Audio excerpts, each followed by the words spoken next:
Behind me is Gwange, one of the oldest community in Korodu State. As you can see behind me, there's no longer Gwange because the water have affected them, claimed a lot of lives, and also claimed a lot of properties, and have left over 1 million people, and I'm still counting. Left over 1 million and still counting, stranded, homeless, and helpless. You understand? Take a good look at the car in there, see people's houses, and like I said, this is one of the most populated areas for like the ghetto people. For using the layman term, the ghetto people, like people that cannot even afford as much as they are supposed to afford. People that cannot afford the standard building. These are people that live basically from hand to mouth. At the end of the day, they live from hand to mouth. And this avoidable disaster that the government would have avoided, but they could not put all the measures to avoid it. Instead, these people went on to start creating IDP camps ahead of the problems that was supposed to happen. Instead of you to look for a way to prevent it, you already started creating IDP camps to move them there. It is really crazy what's happening in Nigeria. There are lots more people. Imagine all this house. See the length. Now today is even better. Now look at the length where it was the other day. Look at the length where it was the other day. It's really crazy. At this point, Borno Maiduguri really need help. Anybody, all NGOs around the world, please do well to extend your hands and show love to these people that really don't have a place to sleep. And also another thing we need to put in consideration is the amount of illness and sickness that will emerge from this thing will be crazy. Will be really crazy. Like my friend I saw in the camera said, it is like a time bomb, and it's waiting. The sickness is waiting to upload, to explode. So there's a lot of problems going on here, and I pray that the government will actually look for a way to help them, because they actually do need help. Thank you very much, and I'll take you to the IDP camp now. So I'm outside the University of Maiduguri Teaching Hospital. I've already taken you on the tour. Then as you can see the area around the hospital, look down, you see water gushing out from this part of the area. Now, God, let me show you this part of the area.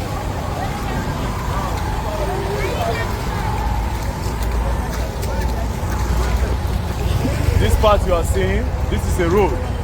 You can see that woman. See that woman look from there, those women. Look at those women. See them? This used to be a road.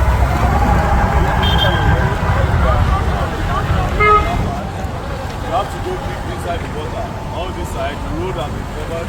The road has been covered 100%. No road, you can see those cars coming. See those cars coming.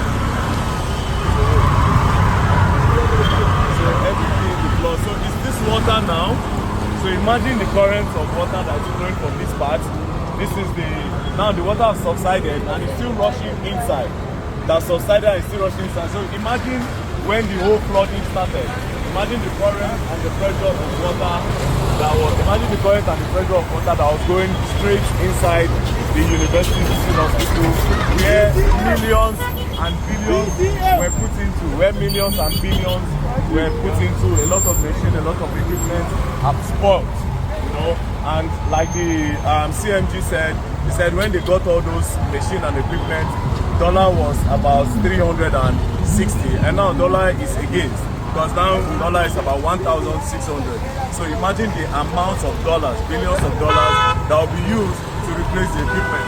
Now this hospital is the hospital where it's the biggest in West Africa, and it has one of the biggest cancer center, if not the biggest cancer center in West Africa. People around Africa, like in Nigeria, Chad, they come here to take treatment, and a lot of things have been shut down as a result of this flood. A lot of things, even the A&E, the accident and emergency shut down, the antenatal labs, a lot of wards have been shut down. Some people were moved upstairs. The power, electricity have been shut down, no oxygen and nothing. You know, the closest place to get oxygen is from Yobe State, and now they are still even thinking of how to start to go and get it. So a lot of aid will be needed at this point. And also the military have been trying as well. As you can see them, they go in, bring people out. They have been really helpful and supportive, because they are the first response unit that came through for the people of Borno Maiduguri. So we'll still move on to the IDP camp after this place. So I'll be moving on to the IDP camp immediately. immediately after here. So please, we need help in Maiduguri. Thank you very much. Don't play. You don't see one national emergency management worker coming into this hospital up to this point. It's a sad thing. But somebody coming from Abuja to show concern to me, not a government official, is a happiness for me. It's good that you are coming, but if it is yesterday or the day before yesterday, the water is at this level. That was what I heard, sir. I only found out yesterday. I only found out yesterday, honestly. I had all the images of water. Here you cannot see anything, it's all water. But we thank God. I think you go to the cancer center, feel free, go with them, show them the cancer center, show them the malnourished children place, the oxygen plants that are already submerged, the WHO, everything. Have access and see. Okay, sir. You can talk with her. Thank you, sir. Yes. I appreciate it, sir. Thank you I very really much, sir. appreciate it. Thank you, sir. Hundreds of millions of billions of machines already submerged. Some of these machines that we have here in the whole of West Africa, you don't have. People come all the way from Lagos, Abuja, Oyo, Sierra Leone, Togo to have treatment in the cancer center. When we built the cancer center, dollar was 380. It's 5.2 billion. Dollars. 5.2 billion naira. Dollar was 380 80 then. then. How much will it be now? Now it's over 1,000. Now it's 1,006. So it's You like can imagine how many like times of 5.2 billion. of that material. So many equipments. This is the largest hospital in Nigeria. Go around and have it. It's 1,305 bed capacity. No hospital is up to this size in Nigeria. And by extension, if it's the largest in Nigeria, West Africa, no country will beat Nigeria. So you can say with confidence this is the largest hospital in West Africa. And it has been deeply affected by this. You go and see the A&E close. Labor ward not delivery. Accident and emergency, nothing. All the patients are moved upstairs. So feel free, go around, Thank do you very whatever much, you can do. Let me know whenever you have challenge. All right, sir. Thank you, sir. I appreciate it. We are trying to mobilize cleaning agents. That's why you see us standing there. You can see them jig and all those things. Yes, sir. So that we go and get the laborers to clean the hospital. That's what we are doing now. Sir. Thank you very much, sir. Thank you. I appreciate it, sir. Thank you, sir. He heard from the CMG. He said this is the biggest hospital in West Africa with over 1,200 bed capacity, over 1,300 bed capacity. And this cancer center is a cancer center that is well equipped. That people from Lagos, people from outside Nigeria, they come here to come and get treatment. But sadly, because of this natural disaster of flooding, now a lot of equipment that is inside this place that is worth billions of dollars. And he said as at the time it was done, the conversion rate of dollar was 360, 380. Now the conversion rate is about 1,600. So imagine how much the government would have to put in order to replace these materials that have been spoiled by this flood. So this is the cancer center that is well equipped. Look at the outside of it. See flood. This is water. When you look at the wall, look at water everywhere. When you look at the wall, you see the water level, you see where it goes to.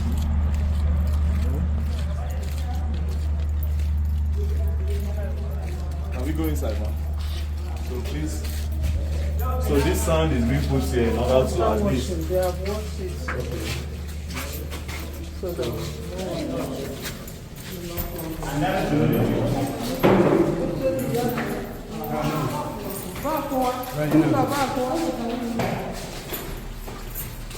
So I don't know, there's no light because power has been cut out. There's no light because power has been cut out. So imagine the hospital without power. Just imagine the lives that will be lost. Imagine the money that will be spent in order to secure a lot of people's lives without power. So see the mess done.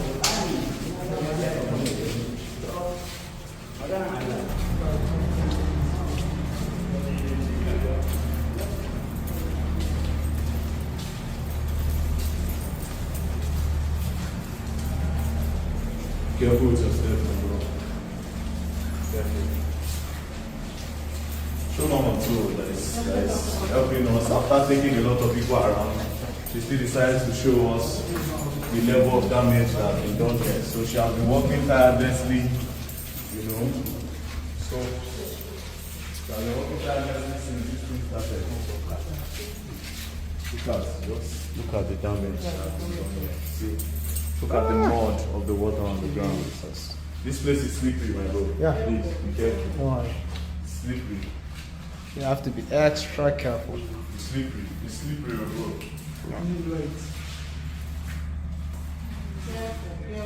is very slippery, my bro.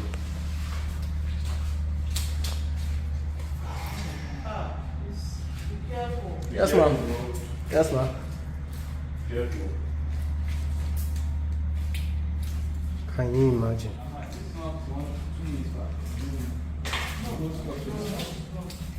And the machines that are going to use,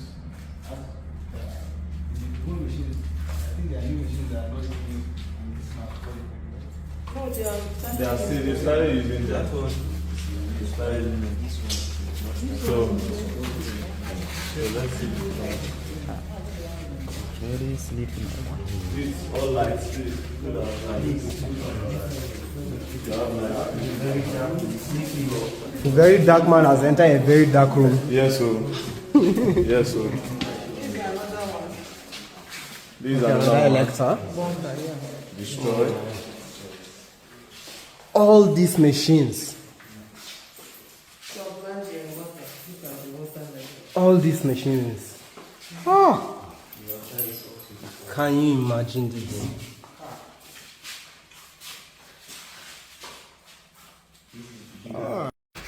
So let me quickly do this. So this is the accident and emergency unit. Right now, they can't take anybody that has accident again.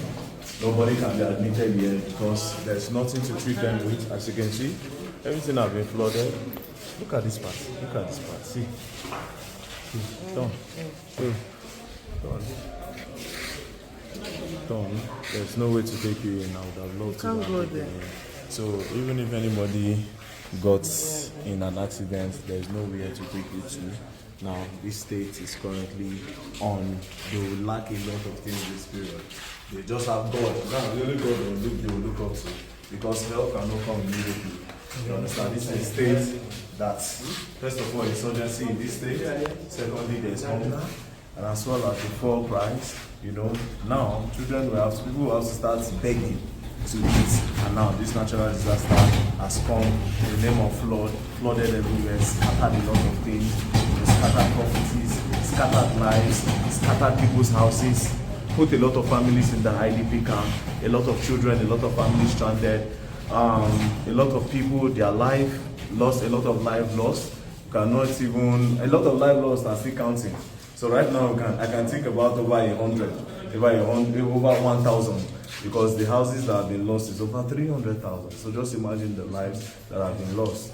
You know, so pray for Maiduguri, as well as please, if you can assist with anything, do well to direct help to this place, because they will really need your help in Maiduguri.